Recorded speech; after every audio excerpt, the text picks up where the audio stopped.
İstanbul'da daha kimlərlə görüşdüyü haqqında bir şəkil atmışdım. Sizə kimlər var idi orada? Hansı şəkil deyirsiniz? Qırmızıgül, Məhsum Qırmızıgül, Mübariz Mənsimov. Bildim, şəhid anasının adını çəkmir. Yox, çəkmirəm. Amma Zahir bəy, gördünüz, dediniz şəhid anasının adını çəkməyin. O nə dedi orada? Dedi ki, mən şəhid ailələrini ziyarət edən adamam, onların yanında olan adamam. Yadınızdadırmı?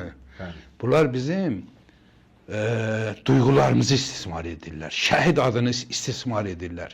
Şəhid analarına şəkil çəkdirirlər. Onun üzərindən Tehran fars faşizmin ideoloji prinsiplərini həyata keçirirlər. Bizim şəhid anaları da kutsal Azərbaycan uğrunda mücadiləmizdə yad güclərin əlinə silah verməsinlər. Onların adından Azərbaycana açılan ateşlərə mərmi verməsinlər.